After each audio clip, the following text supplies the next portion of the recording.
Hey, hello everyone, welcome back to the channel. In this video, I'll be walking you through a complete data analysis journey, from cleaning your raw data to answering insightful questions with it. This series will be in two parts. Part 1 will explore and analyze Olympic data up to 2024, uncovering interesting patterns and insights.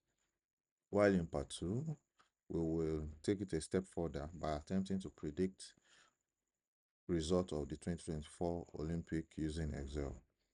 Then compare our prediction with the actual result. If you are into data, sport, or just curious about the insights we can uncover, you are in the right place. Don't forget to like, share, and subscribe so you don't miss any part of this exciting journey. Let's dive right into the data analysis process. So let's dive into analyzing the data. I have past Olympic data here from the first Olympic to 2020 Olympic. So what we'll be doing is looking at the data. If you look at the entry ID, you don't need it for any form of analysis. So you can easily delete that one. You would have first formed your analysis question so that you will know which of the data you need for analysis or not. We'll be using the name for some analysis, the gender, so we'll be keeping those data. Then the age also will be used for a kind of analysis, so we are going to keep the data in age. So we'll be going through some of the data and be looking at some discrepancies we have. Here we have Denmark and Denmark, Sweden. So we'll prefer if Denmark is just one. When you look at the filter data, you see some odd names of teams that are no more a country, or there was a mistake why they put them there. So we are going to go through the data, and you have the NOC data is also referring to the team. The data also in another sheet of Excel that has the NOC abbreviations and their country. And when we look at that, we also saw some missing data there. The ROT is missing, TUV is missing, and UNK is missing. So we are going to go to the other Olympic data, and we will look at if those ones here have their names represented. And you can see ROT is Refugee Olympic Community Athlete, TUV is Tuvalu. So we are going to put those data here so that we can complete this data. Also, we've not checked for the UNK, so let's go and check for the UNK. And if you look at UNK here, it means unknown. Their country they represented was not known. So in order to combine these two data, the team and the NUC, we only need one of them because they are referring to the team also. We are going to use an XLOOKUP using this our former data. But before we do that, to simplify our work, we move the data from the other workbook to another sheet in this workbook, and we name it all region. So we use our XLOOKUP. We'll be looking up for the NOC in the other table, and all in the other table, the lookup array will be the NUC abbreviation, while the return array will be the regions or the countries they belong to. So by that way, we'll be able to have a simplified and more accurate country. So let's double click to copy it down. Then we'll copy this one we've just, if you look at it now, you have some familiar names and similar. None of those odd names are still represented here. So all these are part of cleaning up your data so that you will be able to work with a data that is very readable and very relatable. So when you copy it, because this was a reference column, it brings out an error. But what we are doing is we want to paste the value we copied. So since we've been able to paste the value we copied, we can delete the team and the other country column that we created. So we look at all other data. We have the year, the season, and the city, the sports they participated in, and the medals they want. So let's look at the season. We have both summer and winter Olympic. So this looks accurate. There's no missing value, and everything is quite okay. So you can also go through the other data to check if there are some things that are not accurate about it or some missing value, so that you'll be able to clean up your data for your analysis. So the next data cleaning process we'll be going to is to remove duplicates when necessary. Remove duplicates where necessary. In some cases, some are not duplicates. Like you might be seeing some names appearing so many times, but it doesn't mean they are duplicates. It means the particular athlete perform different activities. So I'm looking at removing duplicates. I use the remove duplicate tab, and I've been able to remove my duplicates in the data column. So I won't be needing the individual event breakdown in my analysis. So to make a simpler analysis, I'll be using only the sports they participated in. So we are cross-checking if there are missing values or data that are not well represented in each of. So when you look at the age, you can see some with blank age. Their age were not imputed. There are several ways of imputing age. You can go through the data and be looking at the names, their relativity. You can use the median, but here we'll be using the average age to impute names of those ones that are missing, so that we won't have to go through a lot of rigorous work. So we'll just use the average age. We'll find using the average to find the average of all the ages, and the average is 25.5. 25.5 is not an age represented here. All age are summarized in whole numbers. So we're going to go to special, and you click on blanks. Then you fill in one of the blanks and use your control enter to put it in all the other values, which is 26.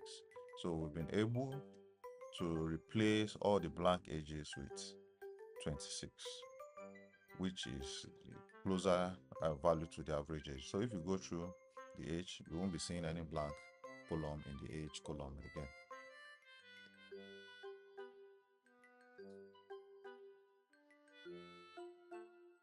So let's check through the country column. We've already worked on the country column, so we are not expecting any blank data in the country column. So when we look at the year column, the year column is also not consisting any blank. The same thing with the seasons. It's both summer and winter. You go through the city column, they are all filled, no strange values there. The same thing with the sports. So for the medal, we know that definitely some people will have no medals. So you can replace it with a value if you want, but in this case it will be needed for analysis. So we'll replace it with none. So no medals. You either have a gold, a silver, a bronze, or you have none. So we replace it with none so that it can be easy to use for analysis. So now we convert our data to a table. A table is a very versatile Excel format, sheet format, and we name our table so that we can easily use it for analysis. Now we will be forming a pivot table from our table. So the first question is top 10 athletes with the highest Olympic medal. So let's be doing our analysis with our pivot table so that we can get with the top 10. We've put the names of the athletes in the rows. Then we put the medal counts in the column. In the values, sorry. We put the medal count in the value, and we ensure we remove those that have non-medal so that it won't be counted like none is a medal. So we're looking at just gold, silver, and bronze, and we can see that Michael Phelps has the highest number of medal, which is 28.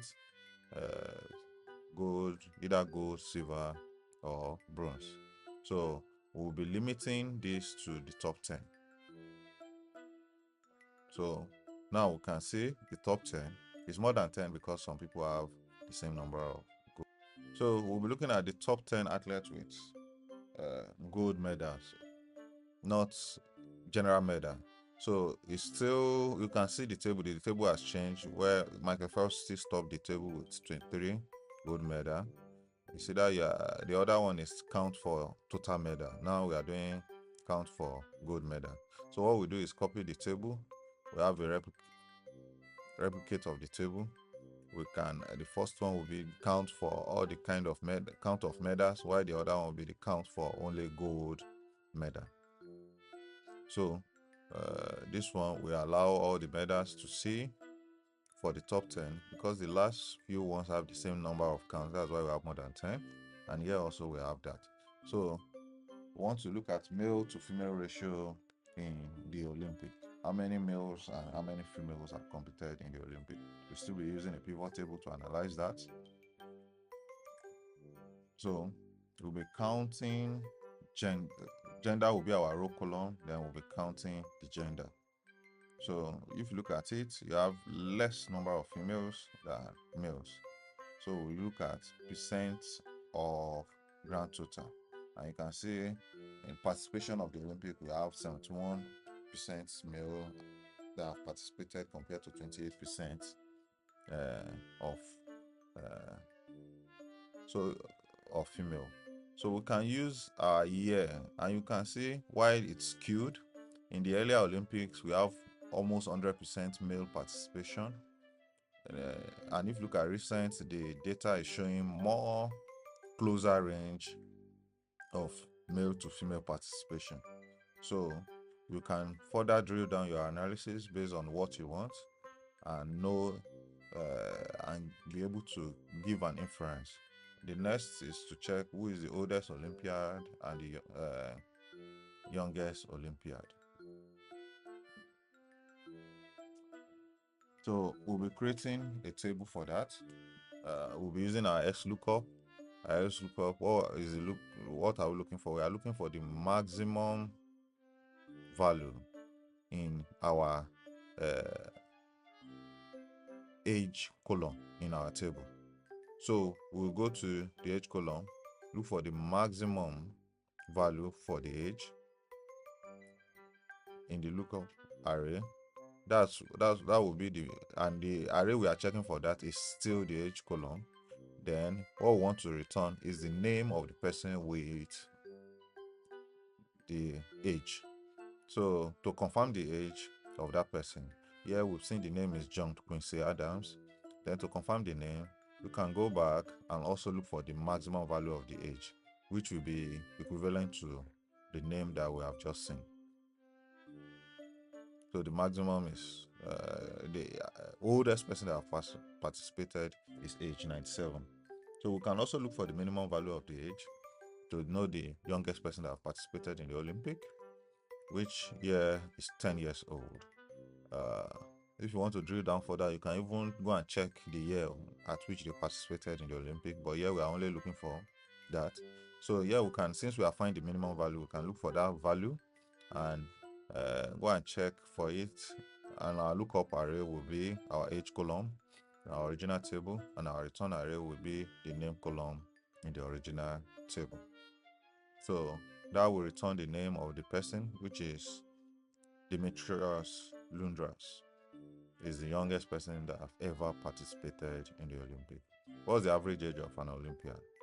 Though we've done that, but we'll be doing it when we are trying to get the age of the missing people. So we can still calculate it again, and we'll still discover that it's still around the same average. So you can see it's still the same average, despite the fact that we've replaced some other age with that. So 25.5 is the average age of the Olympians. So the top country by medals won. Let's look at the countries that have won the highest number of medals. So we can still copy one of our pivot table to use that. You don't need to create a fresh pivot table. So we'll just be changing the parameters. So we are here, country will be our row, while medals count will be uh, the one in the column. So we remove none because we don't want to count none, and we sort from largest to smallest. And you can see USA followed by Russia, Germany. So we can filter by the top 10. So here we have the top 10 countries that, with the number of medal won. So let's look at the cities that have hosted the most Olympic.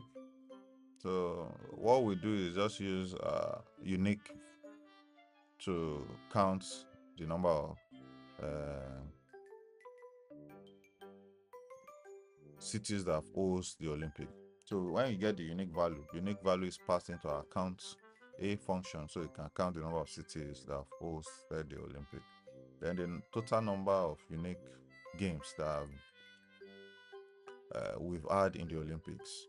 Total number of unique games that we've had in the Olympic. So you look at your sports, you use the unique, and you have the list of the unique, then you count them, and then you know the number of unique games that you've had in the Olympic. We have over 84 unique games in the Olympic. So let's do this data analysis extra. So what we want to do is we want to add a slicer, and we'll be slicing by the seasons.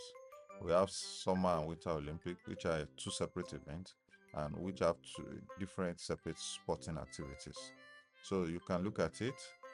We've attached it to the table of the country count.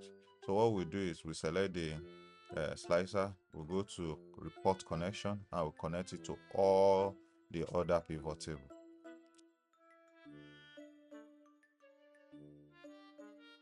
So when you click on summer, you can see. When you click on winter, we can see it's complaining that the table above needs to extend to where you have your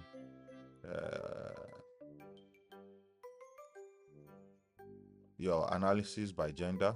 So we have to move that table away from there so that we can analyze that. So when you do that, you will be able to properly analyze, because this one is extending downward. That's why you have to move that. So you can see, based on Winter Olympic or Summer Olympic, all the pivot table can change respectively.